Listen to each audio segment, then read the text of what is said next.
বন্ধুরা সবাইকে আবারও স্বাগত জানাচ্ছি আজকের ক্লাসে। আজকে আমরা ইংরেজির মডেল ভার্ব নিয়ে কথা বলবো। মডেল ভার্ব বা মডেল অক্সিলারি ভার্ব, যেইটি আমাদের দৈনন্দিন কথাবার্তাকে আরও অনেক সহজ করে দিবে।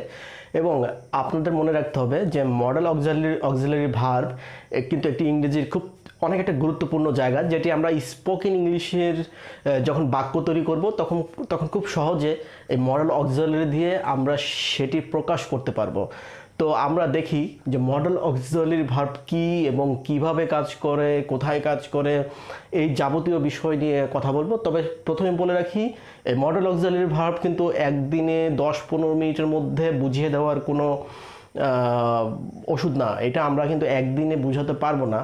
তো এই জন্য আমি যেটা প্ল্যান করেছি, আমি অন্তত 3টা ক্লাস নেব শুধুমাত্র মডেল অক্সিলারি ভার্বের উপরে, যেটি দেখে আপনাদের মনে পুরো ক্লাসগুলো করবেন, তাহলে মডেল অক্সিলারি ভার্ব আপনার কাছে একদম সহজ হয়ে যাবে। তো আশা করছি আপনারা আমার সাথে থাকবেন এবং মডেল অক্সিলারি ভার্ব সম্পর্কে পুরো যাবতীয় বিষয়গুলো জানবেন। তো প্রথমে বলে রাখি মডেল অক্সিলারি ভার্ব কী, এটা নিয়ে আলোচনা করতে পারি। তো আমরা জানি ভার্ব হচ্ছে দুই ধরনের ভার্ব হতে পারে, যেটা হচ্ছে একটা অ্যাকশন ভার্ব আর একটি হচ্ছে হেল্পিং ভার্ব। আমরা অ্যাকশন ভার্ব আর হেল্পিং ভার্ব বলতে কি বোঝাই? যেমন অ্যাকশন মানে যেটি হচ্ছে কোনো কিছু অ্যাকশন করছে বা যেটি দিয়ে কাজ করছে, হ্যাঁ, সরাসরি কাজকে রিপ্রেজেন্ট করে, যেটা যেমন আমি খাই, তাই না? ইট মানে খাওয়া, এটি কিন্তু ভার্ব। ইট হচ্ছে ভার্ব, কিন্তু ইট হচ্ছে অ্যাকশন ভার্ব। কিন্তু আমি খাচ্ছি, আই অ্যাম ইটিং, এখানে সাহায্যকারী ভার্ব আছে এবং মেইন ভার্বও আছে, তাই না? তাহলে সাহায্যকারী ভার্ব, অক্সিলারি ভার্ব হচ্ছে আই অ্যাম ইটিং, তাহলে অ্যাম হচ্ছে অক্সিলারি ভার্ব আর অ্যাকশন ভার্ব, তাই না? তাহলে অ্যাকশন ভার্ব হচ্ছে ইট। তাহলে এই দুটোর মাধ্যমে কিন্তু আমরা বুঝতে পারছি যে অক্সিলারি ভার্ব এবং অ্যাকশন ভার্বটা কি। তা আমরা ভার্ব যদি দুই প্রকার ধরি, একটা হচ্ছে অ্যাকশন ভার্ব আর হচ্ছে অক্সিলারি লিয়ারি। আচ্ছা, অ্যাকশন অক্সিলারি বা হেল্পিং ধরতে পারি, এটা হেল্পিং। আর অ্যাকশনকে আমরা ধরতে পারি মেইন ভার্ব, তাই না? তাহলে অ্যাকশন বা মেইন ভার্ব আর এটা হচ্ছে অক্সিলারি বা হেল্পিং ভার্ব। এইটাতে আমরা জানি যে যদি যে সেন্টেন্স নিয়ে বলছিলাম, যেমন আই অ্যাম লার্নিং ইংলিশ, তাই না? এখানে দেখেন, এখানে কিন্তু আমাদের দুইটা ভার্ব এখানে আছে, একটা হচ্ছে অ্যাকশন ভার্ব আর একটা হচ্ছে অক্সিলারি বা হেল্পিং ভার্ব। এটা হচ্ছে আমাদের হেল্পিং ভার্ব আর এটা হচ্ছে অ্যাকশন ভার্ব। ঠিক আছে, খুব ক্লিয়ার। কিন্তু আমরা যদি একটু বোঝার চেষ্টা করি, তাহলে আমরা দুই রকমের ভার্ব পেয়ে গেলাম। একটা হচ্ছে অ্যাকশন বা মেইন ভার্ব লার্নিং, এবং সাহায্যকারী ভার্ব বা হেল্পিং ভার্ব হচ্ছে অ্যাম। তো এই দুই রকমের ভার্ব আমরা যাবতীয় ইংরেজিতে দেখি। এই ছাড়া আরেকটি ভার্ব দেখে থাকি আমরা, সেটিতে যাব। আমরা জানি যে মডেল ভার্ব নিয়ে কিন্তু আজকের ক্লাস, সো আমরা মনে হয় মডেলের দিকে যাচ্ছি। তো অনেকে অনুমান করতে পারছেন। তো দেখি এবার যদি আমরা একটু দেখার চেষ্টা করি, অক্সিলারি ভার্ব নিয়ে আলাপ করব। ভার্বের অ্যাকশন ভার্ব বা মেইন ভার্ব নিয়ে আলাপ করব না, আমরা অক্সিলারি ভার্ব নিয়ে কথা বলবো। অক্সিলারি ভার্ব, এই অক্সিলারি ভার্ব হচ্ছে দুই প্রকার। ঠিক আছে, অক্সিলারি ভার্ব দুই প্রকার। আমরা যদি চিন্তা করি যে অক্সিলারি ভার্ব দুই প্রকার কি কি, একটি হচ্ছে helping verb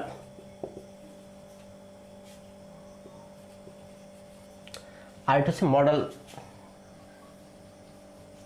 helping auxiliary verb অথবা মডেল অক্সিলারি ভার্ব। ঠিক আছে,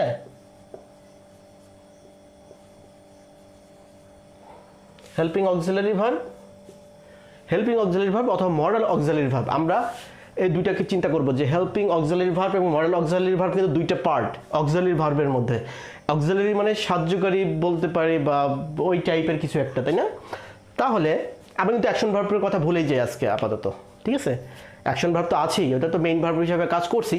তো আজকে আমরা দেখবো যে অক্সিলারি ভার্বের যে দুইটা প্রকার, তার মধ্যে হেল্পিং ভার্ব আমরা জানি যে কি অ্যাম, যেমন হচ্ছে বি ভার্ব, আমরা জানি বি ভার্ব হচ্ছে am is are, be verb হচ্ছে অ্যাম ইজ আর, এগুলো বি ভার্ব আমরা হওয়া বোঝায়, তাই না?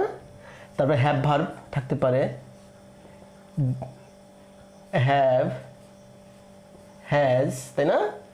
তারপর ডু ভার্ব থাকে, ডু, ডাজ, তাই না? এগুলো হচ্ছে was were, am is are, was were, am is are, was were, তারপরে হ্যাভ, হ্যাজ, ডু, ডাজ, এগুলো সব হচ্ছে হেল্পিং ভার্ব। আমরা এগুলোতে হেল্পিং ভার্ব হিসাবে কাজ করে এগুলা। আবার মডাল অক্সিলারি ভার্বে যদি আমরা যাই, তাহলে আমরা যেটা পাবো সেখানে থাকতে পারে ক্যান, তাই না? মে, ক্যানের পরে থাকতে পারে কুড, মাইট, MIGHT, মে, মাইট, তারপর থাকতে পারে শুড, তারপর থাকতে পারে হ্যাভ টু, তাই না? এগুলো আরও আছে। আমরা কিন্তু এই মডেল অক্সিলারি ভার্বের আর যাবতীয় কী কী আছে এগুলো নিয়ে কিন্তু আমরা আস্তে আস্তে মুভ করছি ভিতরের দিকে, ঠিক আছে? আপনারা এতক্ষণ পর্যন্ত দেখেন যে অক্সিলারি ভার্বের মধ্যে দুইটা প্রকার আমরা পেলাম, হেল্পিং ভার্ব এবং মডেল অক্সিলারি ভার্ব। আমরা হেল্পিং ভার্বের যাবতীয় বিষয়গুলো আমরা দেখেছি কিন্তু ঠিক টেন্স শেখার ক্লাসগুলোতে।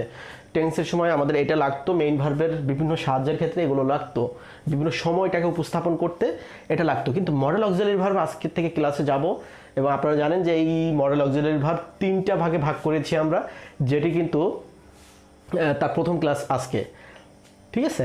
তো আজকে আমরা দেখব যে মডেল অক্সিলারি ভার্বের যাবতীয় ব্যাপারটা আজকে দেখব। তাহলে আমরা আপাতত দুইটা পার্ট আমরা দেখলাম। প্রথমে কি দেখলাম? ভার্ব, দুইটা ভার্বের প্রকার, একটা অ্যাকশন ভার্ব আর একটা auxiliary verb. Action verb okay fine. এবার অক্সিলারি ভার্ব দুই প্রকার, হেল্পিং অক্সিলারি, মডেল অক্সিলারি। এবং হেল্পিং অক্সিলারি আমরা জানি, এটা সম্পর্কে আমার ধারণা আছে। মডেল অক্সিলারি দিয়ে আমরা কিভাবে আমাদের স্পোকেন ইংলিশটাকে আরও সহজ করতে পারি, খুব সহজে আমরা আমাদের মনের ভাব প্রকাশ করতে পারি, এটা খুব বেশি গুরুত্বপূর্ণ। কারণ আমরা চাই সহজে আমরা আমাদের মনের ভাব প্রকাশ করব, এটি আমাদের সবচেয়ে বড় বিষয়। আপনার মনের ভাব আপনি যদি প্রকাশ করতে পারেন, এটি আপনার বড় সার্থকতা। সো এই মডেল অক্সিলারি ভার্ব দিয়ে সেটি অনেক সহজেই সম্ভব। তো আমরা আগাই। আমরা যদি মডেল অক্সিলারি ভার্ব নিয়ে আলাপ করি, তাহলে যেটা পাবো, আমরা যদি একটু দেখি,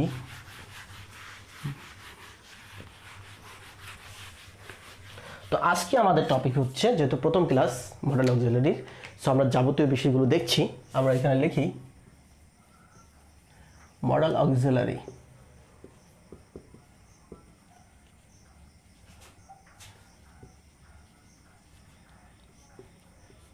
ওকে ফাইন।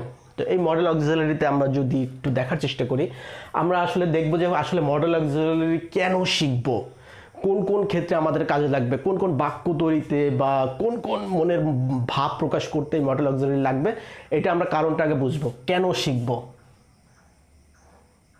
কোন কোন ক্ষেত্রে আমরা মডেল অক্সিলারি শিখব। আমাদের দেখি কয়েকটা স্টেপ আছে, এই স্টেপগুলো বুঝাইতে গেলে আমরা মডেল অক্সিলারি লাগবে।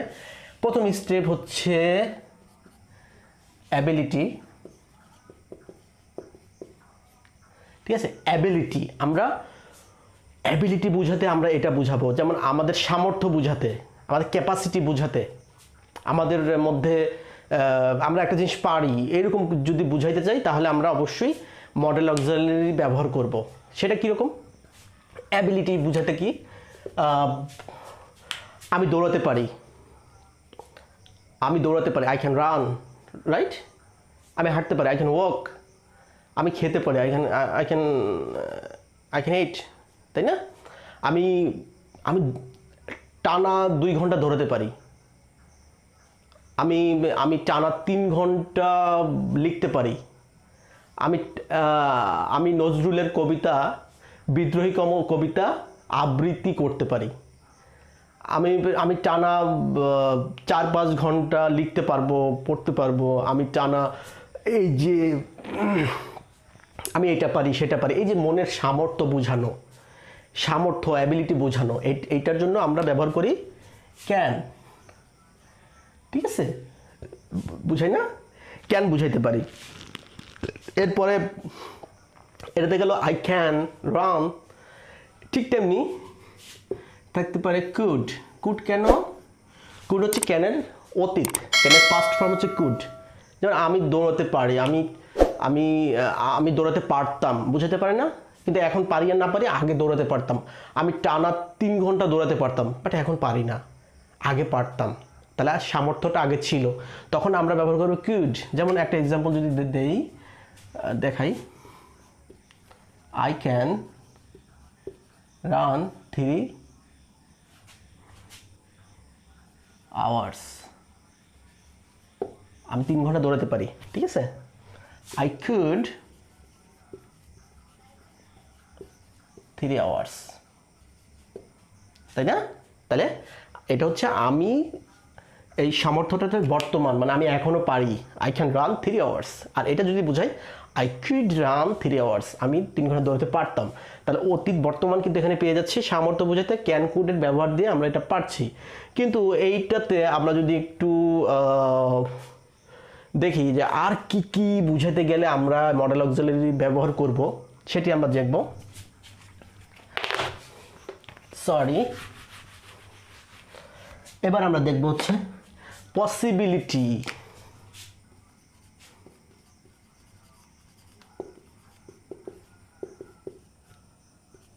পসিবিলিটি বুঝাতে গেলে আমরা মডেল অক্সিলারি ভার্ব কোনটা কোনটা ব্যবহার করব? আমরা ব্যবহার করতে পারি মে, মে ব্যবহার করতে পারি। পসিবিলিটি যেমন আজ বৃষ্টি হতে পারে, থাকতে পারে না? ইট মে রেইন টুডে, আজ বৃষ্টি হতে পারে, ঠিক আছে। অথবা এমন হতে পারে আজ আমার বন্ধু আসতে পারে, মানে সম্ভাবনা বোঝাচ্ছে। My friends may come today, my brother may go to market today, আমার ভাই আজকে বাজারে যেতে পারে। এই যে সম্ভাবনা, এই সম্ভাবনা বুঝাতে গেলে কিন্তু আমাদের এটা লাগছে, I may right something today, আমি আজকে কিছু একটা লিখতে পারি। তাহলে বুঝতে পারছেন, এই মে মানে কিন্তু পসিবিলিটি, একটা সম্ভাবনা বোঝাতে গেলে আমরা এই মে ব্যবহার করে থাকি।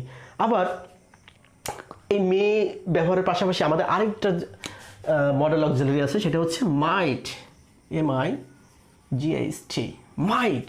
এই মে আর মাইটের ব্যবহার সম্পূর্ণ একই ব্যবহার, কিন্তু মে হচ্ছে মে দিয়ে সম্ভাবনাটাকে জোরালো করে, মানে খুব বেশি গুরুত্ব দেয় মে দিয়ে, যে সম্ভাবনা আছে বাট অনেক সম্ভাবনা। আর মাইট হচ্ছে হ্যাঁ ক্ষীণ, সম্ভাবনাটা ক্ষীণ। My friends mite come today, বন্ধু আজকে আসতে পারে। মানে মাইট ব্যবহার কারণে অপর ব্যক্তি বুঝবে যে না, এটা সম্ভাবনাটা ক্ষীণ, আসতেও পারে। কিন্তু যখন মে ব্যবহার করে সম্ভাবনাটা প্রবল। যেমন আমি যদি বলি যে সম্ভাবনা কতটুকু, সম্ভাবনাটা এমন হতে পারে যে ইট মে রেইন টুডে অথবা ইট মাইট রেইন টুডে, তার মানে ইট মে রেইন টুডে হচ্ছে সম্ভাবনাটা 80%, 80% সম্ভাবনা আবহাওয়াবিদ বলে দিল ইট মে রেইন টুডে, তার মানে আমরা বুঝবো এই সম্ভাবনাটা মোটামুটি সম্ভাবনা আছে।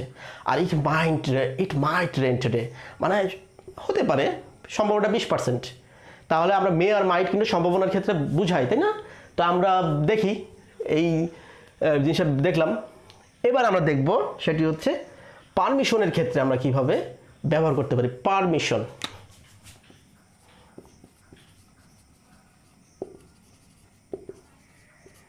পারমিশন আমরা অনুমতি বুঝাতে গেলে অ্যাবিলিটি হচ্ছে সামর্থ্য, সক্ষমতা, পসিবিলিটি হলো সম্ভাবনা, আর পারমিশন কি? অনুমতি। আমরা অনুমতি, এটা মানে জানি। অনুমতি বোঝাতে গেলে আমরা কি বোঝাই? আমরা ছোটোবেলায় দেখেছি, যখন স্কুলে পড়তাম ছোটোবেলায়, তখন আমার স্যাররা শিখাইতো, এই যাওয়ার সময় বলবা may I go to do that. আর আসার সময় কি বলবা? May I come in the room, may I come in sir, may I come in sir, অথবা may I come in sir. এই যে কথাবার্তাগুলা কেন বলতাম? কারণ আমরা অনুমতি চাচ্ছি, পারমিশন চাচ্ছি স্যারের কাছ থেকে, তাই না? মেয়ে, আবারও মেয়ে চলে আসলো। মেয়ে দিয়ে আমরা অনুমতিও, আমরা পারমিশন নেওয়ার ক্ষেত্রে আমরা বোঝাতে পারি may I write something sir, may I get leave sir, আমি কি একটা ছুটি পেতে পারি স্যার? এই যে মানে অনুমতি চাচ্ছি, এই অনুমতির জন্য আমরা মে ব্যবহার করেছি, ঠিক আছে? Okay fine. আবার বন্ধুদের কাছে যদি আমি অনুমতি চাই, তখন তো এত আকুতি মিনতির কিছু নাই। হেই আমি কি আসতে পারি? মানে এক বন্ধুদের আড্ডার মধ্যে যদি যাই, তাহলে কি আমার খুব বিনয়ের দরকার আছে? এই আসবো, মানে একটু ছোটোখাটো অনুমতি আর কি। তখন কী হবে? এই ক্যান আই কাম, মানে একটু মানে খুব ফর্মাল না, ইনফর্মালি যখন তখন আর কি অনুমতি দিল নালে নাই, আমি জাস্ট ফর্মালি বললাম এই আর কি। Can I go, can I come, can I do that, এই যে এই ধরনের অনুমতি চাইতে গেলে ক্যান। ওকে, আর একটু যদি পোলাইট চিন্তা করি, মেয়ে তো মোটামুটি পোলাইট, স্যারদের সাথে বলা হলো মেয়ে, তাই না? এইবার খুব ভদ্রতার জন্য, ভদ্রতা কেমন? যেমন আমি যদি কোনো একটা রেস্টুরেন্টে যাই, তাহলে ওয়েটারদের কি বলি ওয়েটারদের কি, তারা তো মোটামুটি একটা ওখানে আছে যেহেতু, তাই না? ওয়েটার, তাদের কাছে কী বলি? Could you please have a cup of tea, could you please have this menu, could you please make that menu, food menu for us. এই যে আমরা তাদের কাছে একটা পারমিশন চাচ্ছি বা তাদের কাছে একটা জিনিস চাচ্ছি আর কি, তাই না? তাদের কাছে তো আগে বলতে হবে, নাহলে তো তাদেরকে আমাদের রেডি করে দিচ্ছে না। তাহলে ওইখানে আমাদের ভদ্রতার খাতিরে আমরা যেটা বলি কুড, তাই না? তাহলে কুড ইউ, এই কুডটা কিন্তু আমরা স্যারদের সাথেও ব্যবহার করতে পারি। Could you please show me the paper sir. এই যে আমরা তাহলে আমরা এই স্যারদের কাছে আমরা কুড ব্যবহার করতে পারি অনুমতি নেওয়ার ক্ষেত্রে। তাহলে মে, ক্যান, কুড পেলাম, তাই না? এই ছাড়া আমরা এই যে পারমিশনের জন্য কিন্তু আমরা এগুলো ব্যবহার করলাম। এছাড়া কি থাকতে পারে? এছাড়া থাকতে পারে হচ্ছে অ্যাডভাইস, তাই না? অ্যাডভাইস কি? আদেশ, উপদেশ, তাই তো? আদেশ উপদেশ কি? তোমার এখন যাওয়া উচিত, ইউ শুড গো নাও, তাই না? তোমার এখন এই কাজটি করা উচিত, you should do this work now. তোমার এখন একটা ভিডিও টিউটোরিয়াল বানানো উচিত, you should make a video tutorial now, ঠিক আছে? তাদের এখন খেলাধুলা করা উচিত, দে শুড প্লে নাও। এই যে অ্যাডভাইস, উপদেশ বা আদেশ, তুমি এখন যাও, ইউ ক্যান গো, তাই না? এই যে তখন আমরা তখন আমরা এই যে ক্যানও দিতে পারি, ঠিক আছে? এই ক্যান দেওয়ার সময় আমাদের ভাবতে হবে যে ক্যান আমরা ব্যবহার করতে পারি। আমরা যখন বলবো, তাহলে প্রথমে কি হচ্ছে? অ্যাডভাইস, ইউ শুড মানে উচিত, শুড আমরা ব্যবহার করে থাকি উচিতের ক্ষেত্রে, ঠিক আছে? ক্লিয়ার? শুড মানে হচ্ছে কোনো কিছু করা উচিত ক্ষেত্রে। তারপরে এটা হতে পারে শুড এমন হতে পারে না, তোমাকে এখন যেতে হবে, ইউ হ্যাভ টু গো, তোমাকে এখন এই কাজটি করতে হবে, you have to do this, মানে জোরালো আর কি। এটা তো উচিত, তোমার করা উচিত, মানে একটা কি বলছে, অ্যাডভাইস করছে, উপদেশ দিচ্ছে যে তোমার এটা করা উচিত, তোমার বাবা মাকে শ্রদ্ধা করা উচিত, তাই না? এই যে ওটা কিন্তু অ্যাডভাইস দেওয়া, উপদেশ দেওয়া, কিন্তু অর্ডার করা, অ্যাডভাইস অর্ডার, তখন কি হবে? You have to do this, তোমাকে এটা করতে হবে, তোমাকে যেতে হবে, তোমাকে খেতে হবে, মানে এটা একটা মূলত অর্ডারের মতো চলে যায়। কিন্তু এই অর্ডারটা যদি একটু জোরালো হয়, তোমাকে এটা করতেই হবে, তোমাকে যেতেই হবে, তখন আমরা ব্যবহার করব অর্ডারের আরেকটা ফর্ম আছে, সেটা হ্যাভ টু এর মতো, সেটা ought to, OUGHT, ought to. তাহলে অট টু ব্যবহার করলে আমরা বুঝাবো এটা খুব জোরালো, হ্যাভ টু এর জোরালো এটা। আমরা যদি এটার ব্যবহার একটু কম পাই, আমরা মূলত দেখি যে হ্যাভ টু দিয়ে বোঝাই, কারণ অত চাপাচাপি নাই। আমরা অট টুটা যদি ব্যবহার কেউ করেও, বা আমরাও বিভিন্ন খুব জোরালো ক্ষেত্রে হ্যাভ টু এর জায়গায় অট টু ব্যবহার করতে পারি, কারণ ওইটাকে খুব বেশি প্রেশার ক্রিয়েট করা হয় যে তোমাকে এটা করতেই হবে, you ought to do this, right? তাহলে আমরা শুড পেলাম, এরপরে পেলাম হচ্ছে মাস্ট, তোমাকে এটা করতেই হবে, শুডের মতো,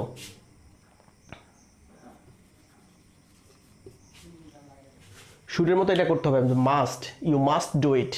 তার মানে এটা কি হচ্ছে যে শুড মাস্ট, তোমার এটা করা উচিত, আর মাস্ট হচ্ছে তোমাকে এটা করতে হবে, বা এই মাস্ট দিয়েও কিন্তু করা উচিত বোঝায়। ইউ মাস্ট গো নাও, তোমাকে অবশ্যই যাওয়া উচিত বা তোমাকে যেতে হবে।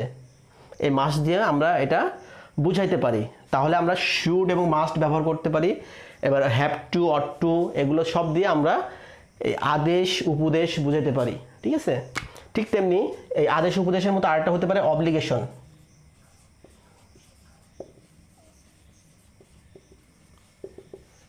ঠিক আছে, বাধ্যবাধকতা, তোমাকে এটা করতেই হবে, তোমাকে যেতেই হবে।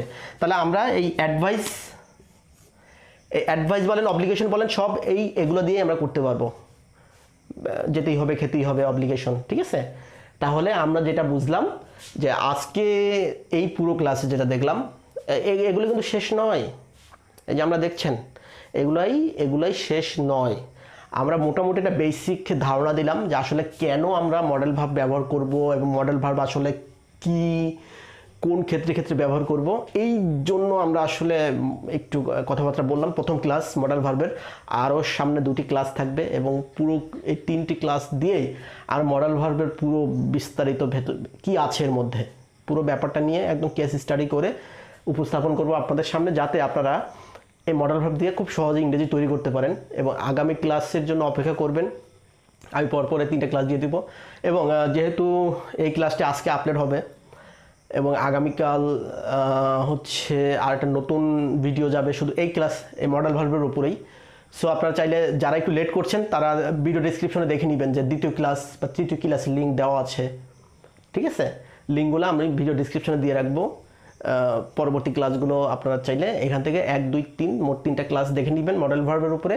আসলে মডেল ভার্বটা খুব গুরুত্বপূর্ণ, এটি আপনারা যদি ভালোভাবে রপ্ত করতে পারেন, আমি আশা করছি আপনাদের ইংরেজি খুব সহজে ইংরেজি যে কোনো স্ট্রাকচার মেক করতে পারবেন। কারণ মোস্ট অফ কেসে আমরা দেখতে পারি যে এই বিষয়গুলোই কিন্তু আমরা দেখি, ability, possibility, permission, advice, obligation, এগুলোই কিন্তু আমাদের বিভিন্ন ক্ষেত্রে এগুলো ব্যবহার হয়ে থাকে। তাহলে এগুলো আমরা অন্যান্য ভার্বের জায়গায় আমরা এই মডেল ভার্ব ব্যবহার করে খুব সহজে করতে পারবো। ঠিক আছে, তো আশা করছি আপনারা আমার সাথে ছিলেন, থাকবেন। এবং আজকের মতো সবার কাছে বিদায় নিচ্ছি। আশা করছি সবাই অনেক ভালো থাকবেন, সুস্থ থাকবেন, এই প্রত্যাশায়। Bye bye.